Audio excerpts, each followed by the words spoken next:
우리가 읽은 이사야서는요, 크게 두 부분으로 나누어지는데요, 전반부와 후반부로 그렇게 크게 나누어집니다. 1장부터 39장까지 말씀은요, 심판과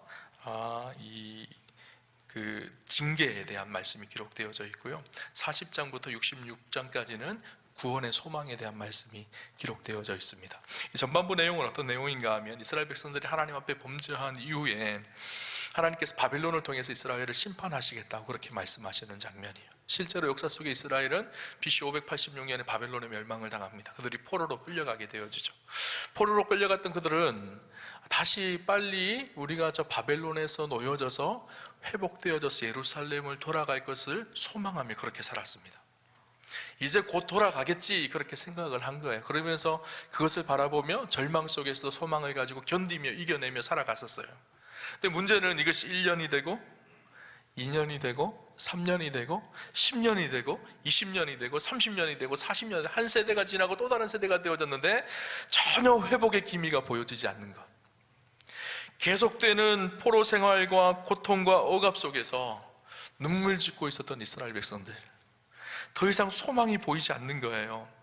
바벨론에 살면서 이제는 점점 바벨론화 되어져 가고 있고, 열심히 노력을 하는데 희망이 하나도 보여지지 않는, 절망하면서 슬럼프에 빠져서 이제는 헤어나올 수 없는, 세상이 온통 절망스럽고 삶의 의욕을 잃어버린 이스라엘 백성들의 모습을 오늘 성경은 기록을 합니다. 가장 큰 힘든 것은 무엇이었는가 하면, 그들은 하나님을 믿는 백성들이었잖아요. 하나님과의 관계에 문제가 생긴 것이죠. 하나님을 신뢰하며 하나님께서 우리를 구원하게 하실 것을 기대하고 있었는데, 하나님 어떻게 이러실 수가 있나? 그렇게 기도하고 그렇게 간구하며 하나님 앞에 매달려서 빨리 우리를 예루살렘으로 돌아가게 해달라고 그렇게 부탁을 하고 간구했는데도 하나님께서 응답하지 않으시는 거예요. 묵묵무답하시고 있는 하나님의 모습, 절망스럽고 고통스러운 그 상황인 것이죠. 하나님 우리를 버리셨나? 하나님 우리를 미워하시나? 이런 마음이 그들 안에 들었던 것입니다. 삶은 더욱 피곤해지고 신앙생활에 대한 감격도 다 사라지고, 절망의 자리로, 하나님을 잊어버린 자리로, 낙심의 자리로 깊이 땅을 파고 들어간 상황이 되어진 것입니다. 이스라엘 백성들의 불평의 말씀이 오늘 27절에 기록되어져 있거든요. 27절에 이렇게 기록합니다. 야곱아 어찌하여 내가 말하며 이스라엘아 내가 이르기를 이 길은 여호와께 숨겨졌으며 내 송사는 내 하나님에게서 벗어난다 하느냐, 그렇게 말합니다. 야곱아라고 부릅니다. 하나님께서 이사야를 통해서 이스라엘 백성들을 향해 야곱아 이렇게 부르셨거든요. 야곱이라는 이름에 상징적인 의미가 있죠. 야곱의 이름이 바뀌어서 이스라엘이 되어지죠, 나중에. 그리고 야곱의 12자녀들이 이스라엘 12지파를 형성합니다. 야곱이라는 상징적인 이름을 쓴 이유는 이스라엘을 향해서 이 이스라엘은 지금 선택받은 야곱의 자손이라는 것을 다시 한번 이사야 선지자가 일깨워주고 있는 것이죠. 그러면서 야곱아 그렇게 하나님 앞에 하나님께서 이스라엘 백성들을 말할 때 이스라엘 백성들은 어떤 불평을 하나님 앞에 털어놓는가 하면 이렇게 얘기합니다. 이스라엘은 지금 우리의 길이 여호와께 숨겨졌으며 내 송사가 하나님께 벗어났다고 불평하고 있다라는 거예요. 우리의 길이 하나님께 숨겨졌다, 이 의미가 어떤 의미인가 하면, 지금까지 우리가 이렇게 바벨론에서 고난받는 이 총체적인 상황을 하나님께서 알지 못하신다, 하나님께 숨겨졌구나, 하나님께서 이것을 알지 못한다라고 하소연하고 있는 거예요. 그리고 송사가 벗어났다, 하나님께 벗어났다 이렇게 말하는 송사라는 말이요, 히브리어로는 미슈파트라는 단어인데 정의, 법도, 심판, 판결 이런 의미가 담겨져 있습니다. 다양한 의미로 쓰여지는데, 지금 그들이 바벨론 땅에서 억울하게 고통을 당하고 불의한 일을 당하면서 하나님 앞에 올바른 판결을 기다리고 있는데 하나님께서 올바른 판결을 하시지 않는다라는 거예요. 벗어났다라는 말이 아바르라는 히브리어인데 무슨 말인가 하면 지나쳐 버렸다, 이런 의미입니다. 하나님께서 우리를 무시하고, 우리가 그렇게 하나님 앞에 송사하고 하나님 앞에 판결을 요구했지만 하나님께서 들어주시지 않는다라는 거예요. 우리가 이렇게 지금 고통스럽게 불의한 상황 속에 절망하고 있는데 하나님께서 더 이상 우리의 기도를, 우리의 송사를 듣지 않고 어렵고 힘든 고난 속에서 묶여있는 이스라엘 백성들 하나님 앞에 불평하고 한탄하고 있는 것이죠. 오늘 성경에 보면 소년이라도 피곤하며 곤비하며 장정이라도 넘어지며 자빠지되, 이 표현이 딱 이스라엘을 향한 표현입니다. 소년도 장정도 대단히 힘이 있고 능력이 있고 가장 혈기왕성한 그때이지만 그들이라도 이 고난에서 견뎌낼 수 없다라는 거예요. 모두가 지쳤고 모두가 쓰러졌고 모두가 절망적인 상황 속에 있었습니다. 이런 이스라엘 백성들에게 선지자를 통해 하나님께서 말씀을 주고 있는 거예요. 오늘 이 말씀은요, 절망 속에 있는 이스라엘 백성들에게 주시는 말씀이기도 하지만 동시에 오늘 이 시대를 살아가며 절망 속에 헤어나오지 못하는 우리에게도 주시는 하나님의 말씀이기도 합니다. 하나님께서 뭐라고 말씀하시는지 우리가 오늘 좀 마음의 길을 열어서 하나님의 음성을 듣는 그런 축복이 있었으면 좋겠습니다. 하나님 먼저 하나님이 누구신지를 소개하고 내가 누구인지 너희가 좀 알았으면 좋겠다, 그렇게 말씀하십니다. 오늘 본문을 보면 너는 알지 못하였느냐, 듣지 못하였느냐, 영원하신 하나님 여호와 땅끝까지 창조하시는 자는 피곤치 아니하시며 곤비치 아니하시며 명철이 한이 없으시며.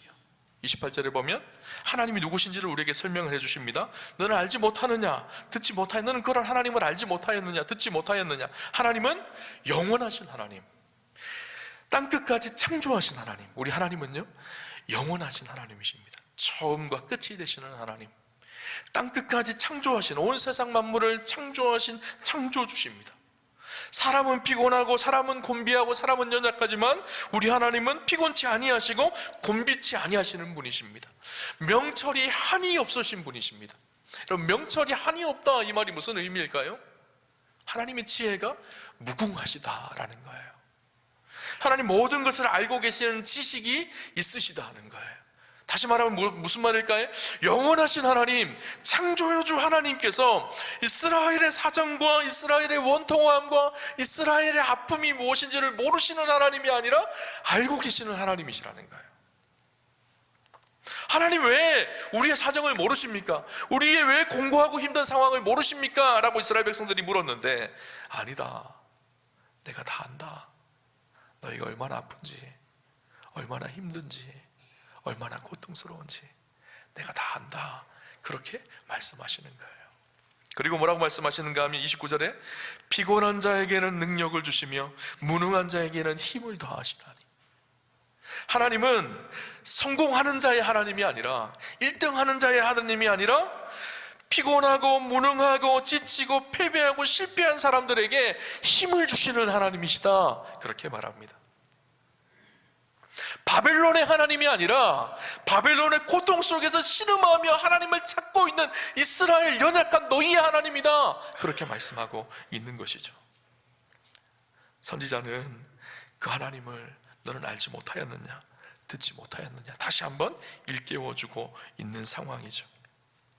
하나님께서는 피곤하고 곤비한 백성들의 처지와 상황을 아실 뿐만 아니라 새 힘을 주시는 분이십니다. 그래서 오늘 31절에 새 힘이라고 그 힘을 묘사하고 있고요, 그 새 힘을 어떻게 표현하고 있는가 하면요, 독수리가 날개치며 올라감 같을 것이요 다른 박질하여도 곤비하지 아니하겠고 걸어가도 피곤하지 아니하리로다. 그 표현을요, 하나님께서 새 힘을 주시는데 그 새 힘은 독수리가 날개치며 올라감 같을 것이다, 그렇게 말씀하고 있어요. 독수리를 한번 생각해 봅시다. 폭풍 속에서도 폭풍의 저항을 이겨내고 창공을 멋있게 올라가는 독수리, 비상하는 독수리의 모습, 그것이 하나님으로부터 오는 새 힘을 받은 하나님의 백성들의 모습이라는 것을 이야기하고 있는 것이죠. 지금 이스라엘의 상황은 너무 힘이 없고 고통스럽고 절망하지만 하나님께서 주시는 새 힘을 입으면 독수리가 창공을 나는 것 같은 그런 비상하는 힘과 능력, 승리하는 하나님의 사람으로 그렇게 살아가게 된다는 것을 우리에게 말씀해주고 있습니다. 이 새 힘을 좀 더 한번 생각해 봅시다. 하나님이 주시는 새 힘이 어떤 모습일까요? 많은 사람들이 오늘 본문을 묵상하면서요, 지치고 육신의 피곤함이 있는 사람들이 하나님 새 힘 주셔, 이렇게만 생각을 하는데, 오늘 이 새 힘의 의미는 물론 우리의 육신의 연약함을 회복하게 하시는 분이시기도 하지만 동시에 아주 중요한 의미는 영적인 의미를 담고 있습니다. 이스라엘 백성들이 힘들고 어려운 이유가 무엇일까요? 단순히 육체적인 어려움이 아니었거든요. 더 이상 소망이 보이지 않는 영적인 깊은 절망이었거든요. 열심히 무엇인가를 한다고 하지만 늘 인생이 피폐하고 곤고하고 괴롭고 슬프고 힘든 거예요. 일어날 힘이 더 이상 없는 상태. 여러분, 육체적인 피곤하면요 며칠 쉬면 됩니다. 또 병원 가서 뭐 닌겔도 맞고 영양제 먹으면 회복되어질 수 있어요. 근데 진짜 무서운 것은요 영적인 궁핍함, 영적인 공고함입니다. 정신적인 연약함과 고통과 아픔들이죠. 아무리 육체적으로 건강하다고 하더라도 영혼이 건강하지 않으면 육체도 그 건강을 곧 잃어버리게 됩니다. 비록 내가 육체는 장애가 있고 연약함이 있지만 우리의 영혼이 하나님 주시는 새 힘으로 강건하다면 육체의 한계를 넘어서는 은혜가 우리 삶 속에 있게 되어지죠.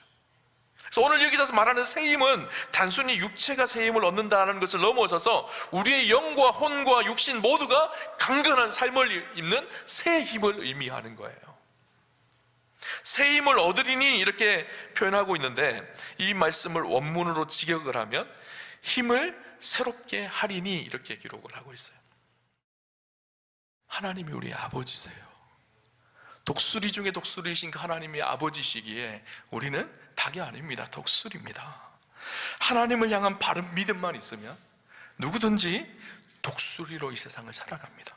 오늘 이사야 선지자는 닭이라고 생각하고 있는 이스라엘 백성들을 향해서 너네 닭이 아니야, 너네 독수리야, 그렇게 말하고 있는 거예요. 그렇게 독수리로 바꾸는 믿음의 고백이 필요한데, 그것이 오늘 성경은 뭐라고 이야기하고 있는가 하면 31절에 오직 여호와를 앙망하는 자는 새 힘을 얻으리니 독수리가 날개치며 올라감 같을 것이요. 여호와를 앙망하는 자, 여호와를 앙망하는 자에게 하나님께서 새 힘을 주시는데, 그 새 힘을 얻은 사람들은 더 이상 닭이 아니라 독수리로 살아간다는 거예요. 앙망이라는 의미를 한번 생각해 봅시다. 앙망이라는 단어가요, 우리가 앙망이라는 말을 쉽게 잘 쓰지는 않는 것 같아요. 사전적인 의미는 우러러 바라본다 라는 의미가 담겨져 있습니다. 그런데 이것을 해석을 하면, 영어 성경을 보니까 어떤 성경에는 wait라는 단어로 되어 있어요. 기다리는, 하나님을 기다린다, 이런 표현이 되어 있고요. 어떤 성경은 NIV 성경에 보니까 hope로 되어 있어요. 하나님을 소망한다. 중의적인 의미가 있는 것 같아요. 하나님을 기다리며 하나님을 소망하는 것. 표준세 번역을 보니까 주님을 소망으로 삼는 사람, 하나님만을 소망으로 삼고 살아가는 사람. 이 속에는 여러 가지 의미가 있습니다. 하나님을 신뢰하고 하나님을 믿기에 하나님만을 간절히 기다리며 소망하는 사람. 또 앙망이라는 단어는 어떤 의미가 담겨져 있는가 하면 열망하다, 갈망하다, 이런 의미가 담겨져 있거든요. 하나님만을 열망하고 하나님만을 소망하고 하나님을 갈망하는 사람. 그러니까 마음속에 그 하나님으로 가득 차 있는 그 사람, 그 사람이 여호와를 앙망하는 사람입니다. 그런 사람에게 하나님께서 어떻게 하시겠다고요? 새 힘을 주시겠다는 거예요.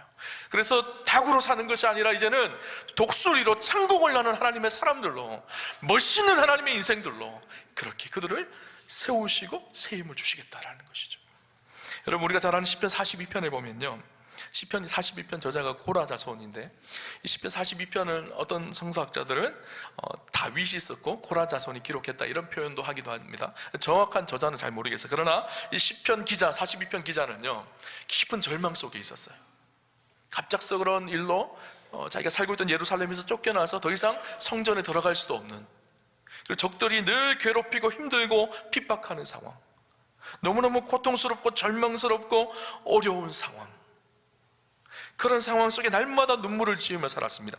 시편 42편 3절에 보면 시인은 이렇게 얘기합니다. 사람들이 종일 내게 하는 말이 내 하나님이 어디 있느냐 하오니 내 눈물이 주야로 내 음식이 되었도다. 사람들이 비웃고 조롱하고 내 하나님이 어디 있느냐, 너무너무 괴롭고 슬퍼서 내 눈물이 음식이 되었다라, 날마다 눈물을 흘리며 절망 속에서 슬퍼하며 살았다라는 거예요. 4절을 보니까 내가 전에 성의를 지키는 무리와 동행하며 기쁨과 감사의 소리를 내며 그들을 하나님의 집으로 인도하였더니 이제 이 일을 기억하고 내 마음이 상하는도다. 전에는 내가 성일에 성전에 가서 하나님을 예배하고 찬양하고 그렇게 기쁨으로 하나님을 만나는 감격과 은혜가 있었는데, 이제는 그렇게 하나님을 섬기지도 못하고 내 안에 절망이 찾아와서 그 감격과 은혜를 잃어버려 하나님 앞에 나아갈 수도 없는 그런 상황이라는 거예요. 9절에 이렇게 얘기합니다. 반석이신 하나님께 말하기를 어찌하여 나를 잊으셨나이까, 내가 어찌하여 원수의 앞자로 말미암아 슬프게 다니나이까 하리로다. 하나님, 왜 나를 잊으셨습니까? 내가 그렇게 하나님 앞에 호소하고 그렇게 하나님 앞에 부르시지 않는데 왜 하나님 나를 기억하지 않습니까? 절망적인 상황이죠. 오늘 이스라엘 백성들과 똑같은 상황이에요. 그런데요, 이 시에 놀라운 반전이 있어요. 5절과 11절에 두 번에 반복해서 같은 말씀이 기록되어 있는데요, 시인은 이렇게 고백합니다. 내 영혼아, 내가 어찌하여 낙심하며 어찌하여 내 속에서 불안해하는가? 너는 하나님께 소망을 두라. 나는 그가 나타나 도우심으로 말미암아 내 하나님을 여전히 찬송하리로다. 자기에게 스스로 자기 영혼에게 채찍질하며 이야기하고 있는 거예요. 깊은 절망 속에 헤어나지 못하고 좌절하고 있는 자기에게 내 영혼아, 내가 어찌 낭망하며 내 속에서 불안해하는가? 하나님께 소망을 두자. 하나님께. 그렇게 하나님 앞에 자기의 소망을 두고 자기의 인생을 채찍질하기 시작할 때 놀라운 반전이 일어납니다. 괴롭고 힘들어서 아무것도 할 수 없었던 그가 내 하나님을 여전히 찬송하리로다. 나를 도우시는, 새 힘을 주시는 그 하나님을 내가 여전히 찬송하리로다. 축복하기는 오늘 귀한 예배를 드리는 우리 모두에게 시편 42편의 시인의 반전이 저와 여러분의 인생 가운데 일어나기를 주님 이름으로 축원합니다.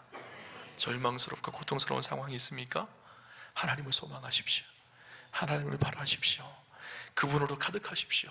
그러면 하나님께서 우리에게 참된 새 힘을 주시고 우리 상황과 환경을 반전시키시는 분이 우리 하나님이시라는 거예요.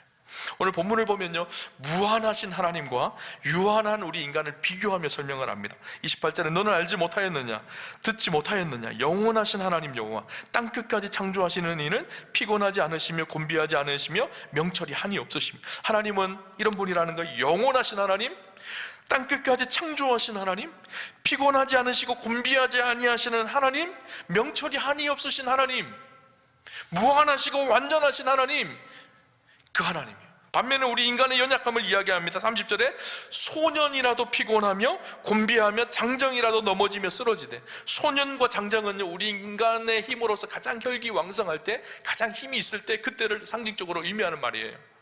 그렇게 우리 육신의 힘이 대단하다고 하지만, 우리의 육신이 힘이 대단하다고 하더라도 우리의 연약함으로 인해서 작은 고난 앞에도 쓰러지고 무너지고 넘어지는 것이 우리의 인생이라는 거예요. 그러나 반대로 하나님은 무한하시고 완전하시고 영원하시고 곤비하지 아니하시고 쓰러지지 아니하시고 피곤치 아니하시는 하나님, 그 하나님이라는 거예요. 새 힘이라는 것이 무엇일까요? 우리가 가지고 있는 우리의 힘을 의지하는 것이 아니라 하나님을 의지할 때, 하나님을 바라볼 때 하나님의 그 무한하신 힘이 우리에게 전달되어져서 그 하나님이 주시는 그 힘으로 세상을 승리하며 살아가는 것, 이것이 새 힘입니다. 우리가 만들어내는 힘이 아니라 하나님이 주시는 힘. 우리가 하나님과 연결되어졌을 때, 하나님과 접속할 때 하나님의 그 무한하신 힘이 우리 안에 들어오게 되고 우리가 그 힘으로 세상을 승리하며 살아갈 수 있다는 거예요. 좀 쉽게 이렇게 표현할게요. 어느 마을에 큰 공장이 있었고 작은 공장이 있었어요. 이 큰 공장은 주문도 많고 생산도 많고 동력도 풍부했습니다. 그런데 작은 공장은 주문도 없고 일거리도 별로 없을 뿐만 아니라 무엇보다 일할 동력이 없었던 거예요. 그래서 결국 공장이 망하기 일보 직전입니다.